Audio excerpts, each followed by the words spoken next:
Love you बच्चों, welcome back to our YouTube channel Rahul sir bio Trivedi. बच्चों आज हम लोग भीम बैच में the cell unit of life की डीपीपी नंबर 6 को करेंगे।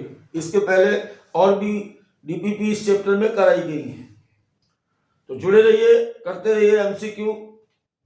क्योंकि अपना स्लोगन है कि जो एमसीक्यू करेगा वही डॉक्टर बनेगा, बिना एमसीक्यू के डॉक्टर कोई नहीं बन सकता। Is the real fact. चलिए बिना टाइम बर्बाद किए आज का पहला क्वेश्चन ये रहा आपके पास, यानी कल वाले जो डीपीपी थी उसके आगे आज उसी के आगे आज चलेंगे।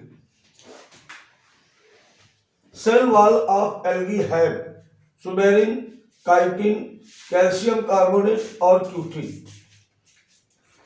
स्पेशली यहां पर आप ध्यान दीजिए, स्पेशली बेटा यहां पर बात की गई एल्गी की कि शैवाल में पाई जाने वाली कोशिका भित्ति होती है।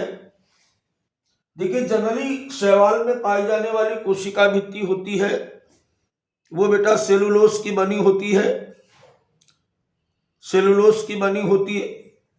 लेकिन उसने ये पूछे नहीं किससे बनी होती, उसने कहा है और क्या पाया जाता है, calcium carbonate is the right answer. चलिए बात करें अगले क्वेश्चन की। अगला क्वेश्चन हमारा कह रहा है continuity of cytoplasm from cell to cell is maintained through cytoplasmic connection in plant cell called. पौधों में कोशिका द्रव्य कनेक्शन के माध्यम से कोशिका तक कोशिका द्रव्य की निरंतरता को बनाए रखा जाता है। देखिए क्वेश्चन पहले समझ लो क्या कह रहा है।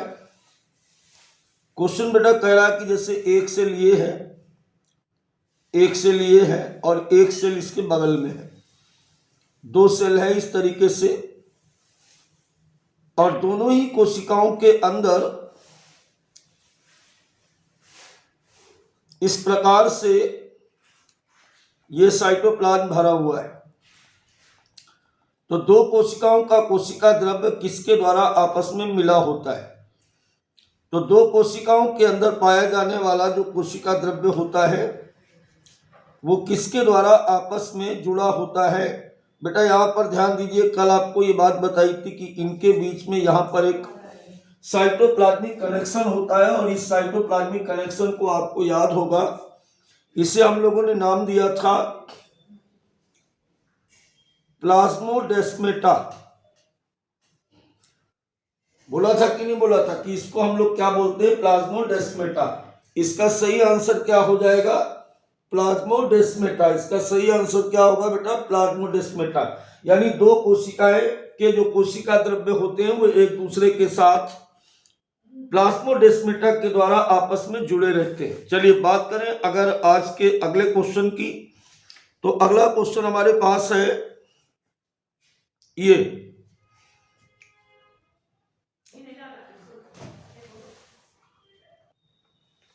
ध्यान दीजिए क्या लिखा है। If you remove the cell wall from a plant cell and place the cell into a drop of water. यदि आप किसी पौधे की कोशिका से कोशिका भित्ति को हटा दें और कोशिका को पानी की एक बूंद में रख दें तो क्या होगा? The cell wall would divide mitotically. क्या कोशिका द्रव्य, कोशिका समसूत्री रूप से विभाजित हो जाएगी, कोशिका सिकुड़ जाएगी, कोशिका फट जाएगी? कुछ नहीं होगा। The cell would shrink, the cell would burst, nothing would happen. बहुत ही कॉन्सेप्चुअल क्वेश्चन है, जरा ध्यान दीजिएगा इसमें। देखिए आपको एक बात बताई गई, पूरी बात को समझने की कोशिश करना कि सेल वॉल का काम क्या था। पहले तो क्या थी? ये आउटर कवरिंग थी। दूसरी बात क्या थी इसकी? इसकी दूसरी बात ये थी कि प्रोटेक्ट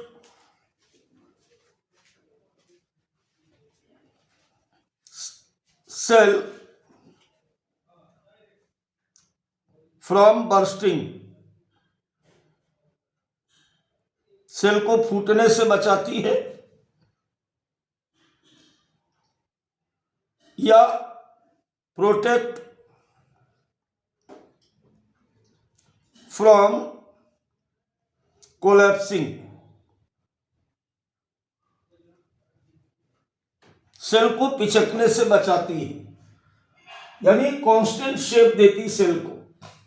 अब क्वेश्चन में क्या कहा गया कि अगर किसी कोशिका का सेल वॉल हटा दें, जब सेल वॉल हटा दिया तो सेल ये जो है ऐसे, अब इस पर क्या बचा, इस पर बची ये प्लाज्मा मेम्ब्रेन या सेल मेम्ब्रेन बची। अब वो कह रहा है कि अगर इसको पानी के साथ रखा जाए, बाहर इधर पानी रख दिया गया, ऐसे पानी रख दिया इसके बाहर, तो क्या होगा। पानी बेटा अंदर जाएगा, जब पानी अंदर जाएगा तो सेल वॉल है नहीं, सेल क्या होगी, सेल फट जाएगी। बिना लॉजिक वाली बात तो ये हो गई। अब पानी अंदर क्यों जाएगा, ये बात कल मैंने आपको बताई थी कि जब मैं प्लाज्मा मेम्ब्रेन आपको पढ़ा रहा था कि वाटर के केस में इसे ऑस्मोसिस कहा जाता है, और जिधर पानी की मात्रा ज्यादा होगी उधर से पानी कम पानी की तरफ जाएगा। तो यहाँ पर जो H2O है इसका कंसंट्रेशन कम है, और इस इधर की तरफ अगर आप देख रहे हो तो इधर पानी की सांद्रता अधिक है। सेल में पानी कम है, बाहर पानी ज्यादा है। अब क्या होगा, ऑस्मोसिस होगी, परासरण होगा, पानी बाहर से अंदर जाएगा, और अगर इस पर सेल वॉल लगी होती तो ये फूटती नहीं। लेकिन इसमें क्या होगा, इसमें सेल वॉल नहीं है, तो अब सेल क्या हो जाएगी, बर्स्ट हो जाएगी, फट जाएगी। आंसर क्या आ रहा है इसका, द सेल वुड बर्स्ट, कोशिका फूल करके फट जाएगी, यानी इसका आंसर सही होगा बेटा तीसरा। चलिए बात करते हैं अब अगले क्वेश्चन की। अगला क्वेश्चन हमारे पास है, which group of organelles is involved in the synthesis of substance needed by cell? इनमें से कौन सा कोशिकाओं का ऐसा समूह है जो कोशिका के लिए आवश्यक पदार्थों के संश्लेषण में शामिल होता है। लाइसोसोम, वैक्यूल और राइबोसोम। देखो यहां पर केवल पहले ऑप्शन में अगर आप जाएं तो राइबोसोम ही एक ऐसा ऑर्गेनेल्स है जो सिंथेसिस करेगा। लाइसोसोम और वैक्यूल्स हमेशा स्टोर करते हैं, सिंथेसाइज कुछ नहीं करते। रिक्तिका, RER, SER, इसमें से जो SER है ये लिपिड, और जो RER है, RER है, इसके द्वारा प्रोटीन को सिंथेसाइज किया जाएगा। लेकिन अगर हम बात करें यहां किसकी, दूसरे ऑप्शन में वैक्यूल की, तो वैक्यूल क्या करेगा, स्टोर करेगा, सिंथेसाइज नहीं करेगा। तो ना तो इसका आंसर पहला है ना दूसरा है। अब तीसरे की बात करें, राइबोसोम, RER, SER, राइबोसोम भी प्रोटीन सिंथेसिस में हेल्प करेगा। तो बेटा ये वाला जो ग्रुप हमें दिख रहा है 3 नंबर का, ये 3 नंबर ग्रुप बिल्कुल सही है, क्योंकि इस ग्रुप के द्वारा कोशिका के लिए क्या किया जाएगा, पदार्थों का संश्लेषण किया जाएगा। चौथा क्यों नहीं होगा, क्योंकि चौथे में फिर वैक्यूल आ गया। तो वैक्यूल स्टोर करेगा, लाइसोसोम स्टोर करेगा, राइट। तो जिस ग्रुप में ये आएगा, यहां भी देखो वैक्यूल आ गया, यहां वैक्यूल आ गया, यहां भी वैक्यूल आ गया, तो ये 3 ऑप्शन नहीं होंगे। ऑप्शन कौन सा सही होगा, राइबोसोम, RER और SER तीनों ऐसे कोशिकांग हैं जो कोशिका के लिए पदार्थों का संश्लेषण करते हैं। देखिए एक एक क्वेश्चन बच्चों बड़ा महत्वपूर्ण होता है, सरल कठिन कुछ नहीं होता है। जो तुम्हें आ जाए वो सरल है, जो तुम्हें ना आए वो कठिन है। इसलिए सारे क्वेश्चंस को बराबर वेटेज दिया जाता है, वो इजी हो, इजी मोड का हो, मीडियम लेवल का हो या हार्ड हो। बात समझ पा रहे हो? तो सभी क्वेश्चन को बराबर वेटेज दीजिए। कई बार हम लोग यहाँ पर बड़े इजी क्वेश्चन लगाते हैं, कई बार हार्ड क्वेश्चन लगाते हैं, कई बार मीडियम लगाते हैं। अकॉर्डिंग टू चैप्टर चलना होता है, लाइन टू लाइन। एनसीईआरटी पर क्वेश्चन कैसे बनेंगे ये हमारे साथ जरूर ध्यान रखें। अगला क्वेश्चन हमारे पास, where are the lipid like steroidal hormone synthesised in animal cells. जंतु कोशिका में लिपिड जैसे स्टेरॉयड हार्मोन कहाँ संश्लेषित होते हैं? अगर आपने एनसीईआरटी पढ़ी है तो जहां पर स्मूथ इंडोप्लाज्मिक रेटिकुलम लिखा था, चिकनी अंतःप्रदब्बी जलिका लिखी थी, उसी के ठीक नीचे ये लाइन लिखी हुई है एनसीईआरटी। ये लाइन लिखी हुई है कि steroidal hormone synthesised in animal cells by the SER.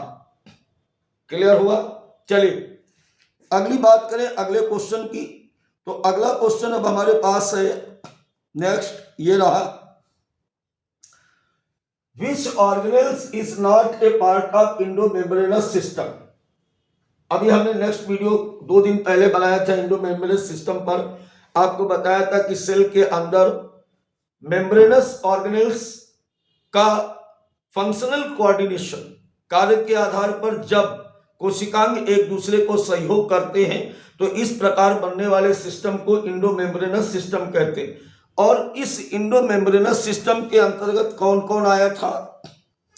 इसके अंतर्गत बेटा इंडोप्लाज्मिक रेटिकुलम आया था, इंडोप्लाज्मिक रेटिकुलम के बाद गोल्गी बॉडी आया था, लाइसोसोम आया था, और लाइसोसोम के अलावा इसमें और क्या आया था? एक वैक्यूल्स भी इसके अंतर्गत आता है। तो अब देखिए इसमें से पूछा क्या गया है, is not a part of, कौन नहीं है? चलिए ईआर होता है, गोल्गी कॉम्प्लेक्स होता है, लाइसोसोम होता है, नहीं होता है कौन? माइटोकॉन्ड्रिया। माइटोकॉन्ड्रिया कभी भी इंडोमेम्ब्रेनस सिस्टम का पार्ट नहीं होता है। क्लियर हो गई बात?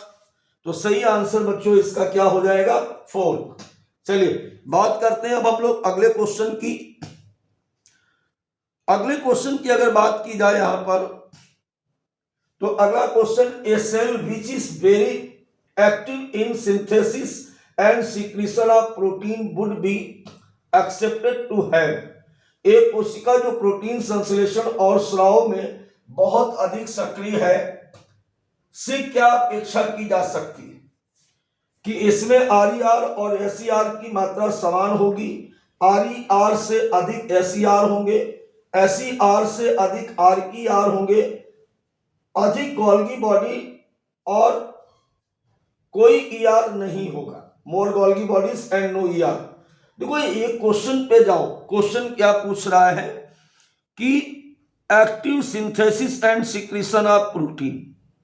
ये देखो active synthesis and secretion of protein, ये किसका काम है? ये काम है बेटा किसका?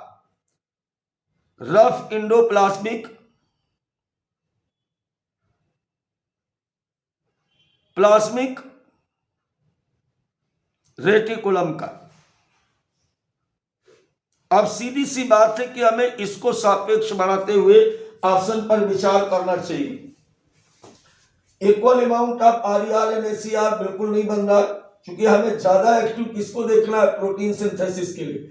मोर एसईआर देन आरईआर हो सकता है, सॉरी नहीं होगा, ये स्मूथ इंडोप्लाज्मिक रेटिकुलम, ये लिपिड के संश्लेषण से संबंधित है। मोर आरईआर देन एसईआर बिल्कुल सही आंसर जा रहा। यहां पर क्या बताया कि rough endoplasmic reticulum related to the synthesis and secretion of protein. तो ये ऑप्शन किधर जा रहा कि ऐसी कोशिका में आरईआर की मात्रा एसईआर की मात्रा से अधिक होगी, तभी ऐसी कोशिका प्रोटीन संश्लेषण और सिक्रीशन के लिए अधिक एक्टिव होगी। अब अगर यही क्वेश्चन लिपिड के लिए होता तो इसकी ऑप्शन उल्टा हो जाता। तो इसका सही आंसर बेटा होगा थर्ड। चलिए अब हम लोग बात करेंगे यहां पर नेक्स्ट क्वेश्चन की। The cell organelles mainly involved in the synthesis and secretion of protein. कोशिकांग मुख्य रूप से प्रोटीन के संश्लेषण और स्राव में शामिल होता है। देखिए जो अभी क्वेश्चन आप पहले कर रहे थे इससे बिल्कुल वही क्वेश्चन अब इजी मोड में आ गया। उसके ऑप्शन थोड़ा इंटरमीडिएट थे, मॉडरेट लेवल पे था वो, अब वही क्वेश्चन ये इजी मोड में। फिर से यहां पर ध्यान दीजिए, पूछा क्या जा रहा है आपसे, सिंथेसिस एंड सिक्रीशन। तो synthesis and secretion of protein, पूरी बात समझो। तो synthesis and secretion of protein किसका काम है? रफ एंडोप्लाज्मिक रेटिकुलम का। क्योंकि रफ एंडोप्लाज्मिक रेटिकुलम की सतह पर इस प्रकार से आप देखते हो, यहां पर बेटा राइबोसोम पाए जाते हैं और इस राइबोसोम की प्रेजेंस की वजह से ही इनको हम रफ एंडोप्लाज्मिक रेटिकुलम कहते हैं। और राइबोसोम क्या है? प्रोटीन फैक्ट्री है। तो बेटा इसका सही आंसर 4 जाएगा। चलिए बात करेंगे अब अगले क्वेश्चन की।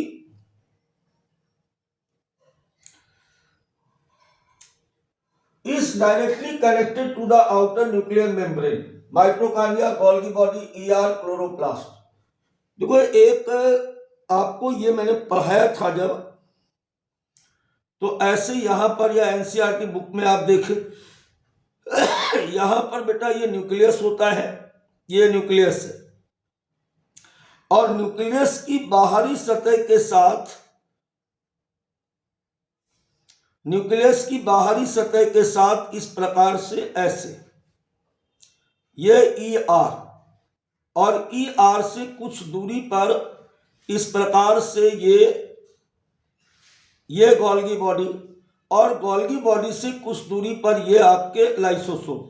तो ये हो गया हमारा ईआर और ये है जीबी यानी गोल्गी बॉडी और ये है लाइसोसोम। ये क्या है? ये है लाइसोसोम। अब पूछ क्या रहा है कि बाहरी परमाणु झिल्ली नहीं, बाहरी केंद्रक झिल्ली से सीधे जुड़ा होता है। ये परमाणु झिल्ली बेटा मिसप्रिंट है यहां पर, इसका मतलब है केंद्रक झिल्ली से सीधे कौन जुड़ा होता है? तो सीधी सी बात है कि केंद्रक झिल्ली ये हो गई और केंद्रक झिल्ली से डायरेक्टली कौन जुड़ा है? ईआर जुड़ा है। जुड़ा है कि नहीं जुड़ा है? तो इसका सही आंसर क्या हो गया? थर्ड। चलिए बात करेंगे अगले क्वेश्चन की। अब बिल्कुल सही, अगले क्वेश्चन में एक आपको डायग्राम दिखाया गया है। P and Q are major sites for synthesis of and respectively P और Q क्रमशः और के संश्लेषण के प्रमुख स्थल हैं। अच्छा, P और Q किसका क्या बनाते हैं ये पूछा जा रहा है।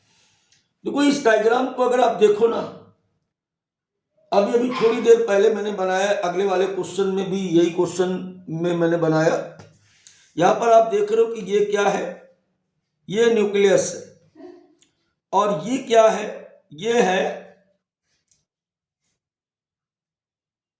है R E R, rough endoplasmic reticulum. यानी ये जो क्यू है ना, क्यू, ये क्यू क्या है? ये आर ई आर है। और किताब अपनी अगर देखोगे तो ये डायग्राम बुक का बना हुआ है। ये पी क्या है? ये पी है स्मूथ एंडोप्लाज्मिक रेटिकुलम। सीधी सी बात है कि आर ई आर का काम प्रोटीन सिंथेसिस से है और एस ई आर का काम लिपिड के संश्लेषण से है। अब हमें ये देखना है क्वेश्चन में कि पहले उसने क्या पूछा। पहले पी पूछा, यानी पहले उसने पूछा है एस ई आर के बारे में तो लिपिड, और फिर उसने पूछा है क्यू के बारे में तो आर ई आर यानी प्रोटीन। ऑप्शन में कोई ऐसा है प्रोटीन एंड लिपिड नहीं होगा, lipid and protein is the right answer. कहीं जाने की जरूरत ही नहीं। अगर आपने चैप्टर को क्लियरली ध्यान से पढ़ा है, कोई भी क्वेश्चन आपका गड़बड़ नहीं होने वाला। चलिए बात करेंगे अब अगले क्वेश्चन की। अगला क्वेश्चन आपके पास ये है, mechanical support enzyme circulation protein synthesis and detoxification of drugs are the function of Golgi body, chloroplast, ribosome, ER. यांत्रिक सहायता, एंजाइम परिसंचरण, प्रोटीन संश्लेषण और औषधियों का विसरण किसके कार्य हैं? गोल्गी बॉडी नहीं, इसका काम क्या था? पैकेजिंग और ग्लाइकोसाइलेशन। क्लोरोप्लास्ट क्या करता है? फोटोसिंथेसिस। राइबोसोम क्या करता है? प्रोटीन संश्लेषण करता है। तो इसका मतलब इनमें से कोई काम इन तीनों के नहीं है। ये सारे काम किसके हैं? ये सारे काम हैं ईआर के।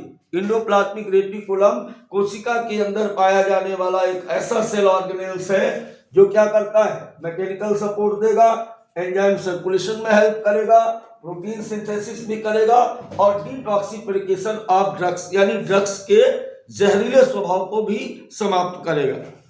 चलिए बात करेंगे अगले क्वेश्चन की। अगला क्वेश्चन है smooth endoplasmic reticulum well developed in the cell with synthesis. Smooth पूछ रहा है। स्मूथ के दो ही काम हमने बताए थे आपको। स्मूथ के दो काम बताए गए थे कि एसईआर जो होगा एक तो स्टेरॉइड वाला काम करेगा और दूसरा लिपिड के संश्लेषण का काम करेगा। तो इसमें ज्यादा सोचने की जरूरत नहीं है, सीधे आंसर, टाइम बर्बाद करने की भी जरूरत नहीं है। लर्निंग क्वेश्चन है, याद रखेंगे। अगला क्वेश्चन है packaging of substance for export from the cell occurs in the. कोशिका के निर्यात पदार्थों की पैकेजिंग होती है। अभी अभी बताया कि पैकेजिंग एंड ट्रांसपोर्ट किसका काम है? गोल्गी बॉडी का। किसका काम है बेटा? गोल्गी बॉडी का काम है क्या? पैकेजिंग और transport of material in the cell. अगला क्वेश्चन है हमारे पास next, cell which are secretory in function have evident lysosome, vacuoles, Golgi body, centriole।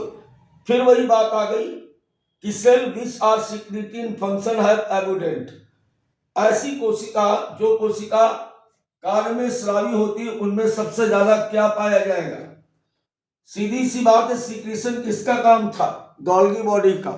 तो सबसे ज्यादा उसमें क्या पाई जाएंगी? गोल्गी बॉडी पाई जाएंगी। क्योंकि ट्रांसपोर्टेशन, पैकेजिंग और सीक्रेशन, बुक उठा के देखिए तीनों बातें लिखी हुई हैं। तीनों काम कौन करेगा? गोल्गी बॉडी करती है। चलिए बात करते हैं अगले क्वेश्चन की। अगला क्वेश्चन हमारे पास है which of the following cell organelles are named after the name of its discoverer. सही answer Golgi body. Camillo Golgi ने सबसे पहले गोल्गी कॉम्प्लेक्स की खोज की 1898 में और उन्होंने अपने ही नाम के आधार पर इस सेल ऑर्गेनेल्स को जो उन्होंने केंद्र के आसपास देखा था उसका नाम इन्होंने रख दिया क्या?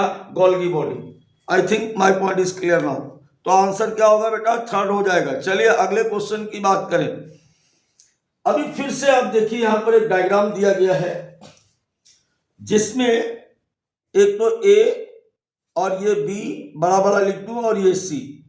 अब देखते हैं क्वेश्चन में पूछा क्या गया है। Select the option with correct labelling of given structure of Golgi apparatus. Golgi काय में पाए जाने वाले विभिन्न प्रकार के भागों की रचना करिए। ठीक है, अब देखो इसमें आप बात सुनो। अगर आप इसे ध्यान से देखो, कल मैंने आपको बताया था कि इंडोप्लाज्मिक रेटिकुलम इधर की तरफ होगा और इस तरफ होगा न्यूक्लियस। अभी थोड़ी देर पहले भी ये बात बताई गई ऐसे। तो ये हो गया हमारा न्यूक्लियस, ये है न्यूक्लियस, ये है ईआर, और ईआर से बनने वाले पदार्थ इस तरफ जाते हैं। तो ये वाला हमेशा क्या होगा? सिस या फॉर्मिंग फेस। इसको क्या बोलेंगे? सिस या फॉर्मिंग फेस बोलते हैं।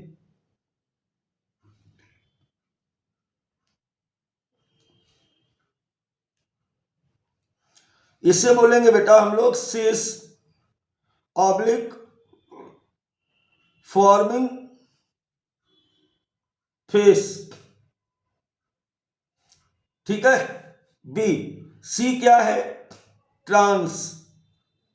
ये ट्रांस और मैच्योरिंग फेस है, इसे हम ट्रांस या मैच्योरिंग फेस कहते हैं।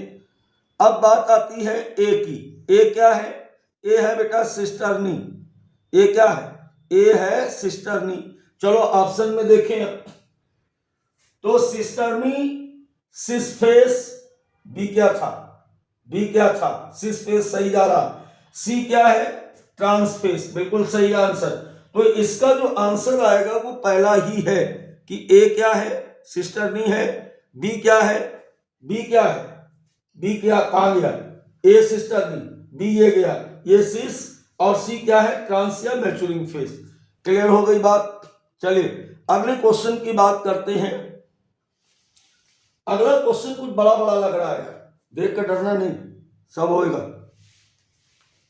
These are the densely stained reticular structure present near the nucleus, consisting of many flat disc-shaped cisternae of 0.5 to 1 millimicron diameter. These are, अब आप सोच रहे होंगे सर हंस क्यों रहे हो? अरे भाई हंस इसलिए रहे कि एनसीईआरटी की पूरी लाइन ही छाप दी उसने पूरी एनसीईआरटी की लाइन ही छाप दी। वो कह रहा है कि नाभिक के पास मौजूद घनी दाग वाली जालीदार संरचनाएं जिनका व्यास कितना होता है? माइक्रोमीटर होता है, सपाट डिस्क के आकार की सिस्टर्नी से बने होते। भाई इसमें एक बात ध्यान रखो यार, सिस्टर्नी शब्द बेसिकली प्रयोग ही गोल्गी बॉडी के लिए किया गया। आंख बंद करो, ऑप्शन लगाओ गोल्गी बॉडी, बाकी बात किताब में पढ़ो, यही लाइन दिख जाएगी। क्लियर हो गई बात? आप कह रहे थे कितना बड़ा क्वेश्चन और इसमें तो सबसे कम समय लगा। चलो भाई एक और बाहुबली सा दिखने वाला सवाल, दिखने वाला, ये नहीं कहा कि टफ है, मैंने कहा कि बाहुबली दिखने वाला सवाल। चलिए पढ़ते हैं क्या है, शायद ए आर लग रहा है मेरे को। Read the given statement and select correct option. दिए गए सेंटेंस को पढ़ें और सही ऑप्शन को चुनें। The cisternae in Golgi complex have cis face and trans face, बिल्कुल सही लिखा हुआ है कि जो भी सिस्टर्नी होती है, अभी अभी बात कर रहे थे गोल्गी बॉडी में, वो एक तरफ सिस होती है, किस तरफ? जिस तरफ ईआर होती है, जिस तरफ लाइसोसोम होता है उस तरफ ट्रांसफेस होता है। क्लियर हो गया? तो गोल्गी बॉडी में सिस और ट्रांसफेस पाए जाते हैं, बिल्कुल सही बात है। दूसरा, the cis face is also called forming face and trans face is also called maturing face. आप इसी वीडियो को दोबारा पीछे करके देखेंगे, ये लाइन अभी मैंने बोली थी, थोड़ी देर पहले बोली थी, कॉल्ड मैच्योरिंग फेस। तो both statement first and second are correct. Statement is correct but statement 2 is not correct. Statement first is incorrect but statement 2 is correct. अरे यार उल्लू बना दिया, इसका आंसर बिल्कुल सही है पहला वाला। क्या? कि दोनों बातें बिल्कुल सही हैं। किसी गोल्गी बॉडी में सिस ट्रांसफेस पाए जाते हैं, ये भी सही है। Cis face also called forming face, ये भी सही है, क्योंकि सिस फेस किधर है? सिस फेस हमेशा किधर होगा? ई आर की तरफ होता है, तो इधर ही से तो इधर बनेगा, तो ये हमेशा सिस, और सिस का मतलब फॉर्मिंग। और इधर सबसे लास्ट में जब आप आओगे, इस तरफ आओगे, यहां पर ऐसे, तो ये क्या है? ये ट्रांसफेस है। ट्रांस क्यों है? क्योंकि ये ट्रांस बेटा इसलिए है क्योंकि इधर से इससे सामान लाइसोसोम में शिफ्ट किया जाता है। क्लियर हो गया?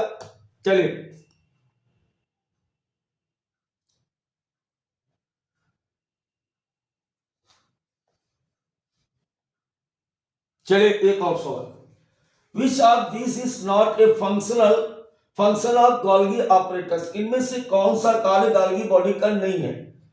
ग्लाइकोप्रोटीन और ग्लाइकोलिपिड के संश्लेषण का स्थल है, सिक्रीशन है, रिसीव प्रोटीन फ्रॉम ईआर है, साइट ऑफ प्रोटीन सिंथेसिस ये नहीं है, क्योंकि ये प्रोटीन कभी बनाती नहीं है। इसमें हमेशा ईआर में बने हुए प्रोटीन को स्टोर किया जाता है।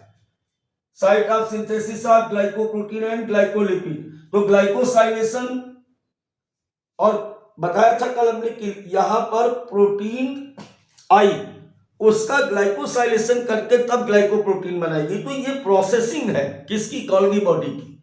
तो गोल्गी बॉडी जो प्रोसेसिंग करता है वो प्रोसेसिंग के थ्रू ग्लाइकोप्रोटीन और ग्लाइकोलिपिड बनाता, बिल्कुल सही है। सिक्रीटरी नेचर, अभी थोड़ी देर पहले मैंने कहा था कि जो कोशिका सिक्रीशन ज्यादा करेगी उसमें क्या ज्यादा पाया जाएगा? Golgi body. फिर इसके बाद रिसीव प्रोटीन फ्रॉम ईआर, अगर प्रोटीन रिसीव नहीं करेगा तो कभी बनेगी ही नहीं गोल्गी बॉडी। समझ में आई बात? साइट ऑफ प्रोटीन सिंथेसिस या साइट ऑफ प्रोटीन सिंथेसिस कौन है? RER है भाई, राइबोसोम कह सकते हो या RER कह सकते हो, ये तो कभी नहीं होगी। क्लियर हुआ? तो चौथा ऑप्शन इसका जो है वो किसका, गोल्गी बॉडी का काम नहीं है। चलिए बात करते हैं क्वेश्चन बड़ा वाला। अबे लिखा बड़ा है, तुम चिंता मत करो, अभी छोटा करता हूं इसको। How does a cell get rid of itself from defective और माल फंक्शनिंग ऑर्गेनेल्स? एक कोशिका स्वयं को दोषपूर्ण या खराब अंगों से कैसे मुक्त करती है? बिल्कुल ध्यान रखो, हमारे सर ने बहुत साल पहले एक बात बताई थी कि लाइसोसोम को आत्महत्या का थैला कहते हैं। आत्महत्या का थैला इसीलिए कहा जाता है कि जो कोशिकाएं डिफेक्टिव हो जाती हैं, जो खराब कोशिकाएं हो जाती हैं, उन कोशिकाओं को स्वयं लाइसोसोम अपनी ही कोशिका में फूट करके उन्हें पचा देते। अगर इस पूरे, अभी हमने ऑप्शन नहीं पढ़े, कहीं भी लाइसोसोम गुरु आ रहा है, इसका मतलब वही सही। चलो पढ़ते हैं। They are engulfed by the plastids and stored unit until export from cell is possible. Defective part accumulate until the cell itself die. They are exported by exocytosis. Lysosome assist in the removal of defective organelles by digesting them. मैंने कहा था ना कि जब भी cell नष्ट करने की बात आए या सेल स्वयं मर रही है या उसका कोई भी खराब अंग रिमूव किया जा रहा है किसी भी शरीर से, ये काम लाइसोसोम के अलावा कोई कर ही नहीं सकता है। इसीलिए तो उसका नाम क्या है? उसका नाम है लाइसो का मतलब डाइजेस्टिव और सोम का मतलब बॉडी। बेटा हर क्लास के बाद ये थैंक यू लिख के आता है, जबकि आपको थैंक यू हमें बोलना चाहिए, हमें आपको थैंक यू नहीं बोलना चाहिए। अब ये जो क्वेश्चन बनाते हैं हमारे भाई साहब हैं, उनको ये लिखना नहीं चाहिए, लेकिन चलो लिख देते हैं। दूसरा बात, कुछ और नीचे लिखा हुआ है, ये भी हम नहीं कहते। आपको मजा आए, अच्छा लगे तो और बच्चों को अपने साथ जोड़े, खुद तो जुड़े रहे। लेकिन एक बात लाइफ में ध्यान रखना, पढ़ाई में कभी शॉर्टकट नहीं लेना। आप ये देख करके पढ़ते हो ना कि कौन सा छोटा वीडियो है। अबे दिल्ली जाने का रास्ता एक दिन और मैंने कहा था, अगर 2 घंटे का है तो मैक्सिमम प्लेन से 45 मिनट में 30 मिनट में पहुंच सकते हो। लेकिन अगर तुम 10 मिनट पहुंचने की कोशिश कर रहे हो तो या तो बेवकूफ बन रहे हो या आपको बेवकूफ बनाया जा रहा है। समझ गए? फिर मिलते हैं एक नई DPP के साथ। बाय बच्चों।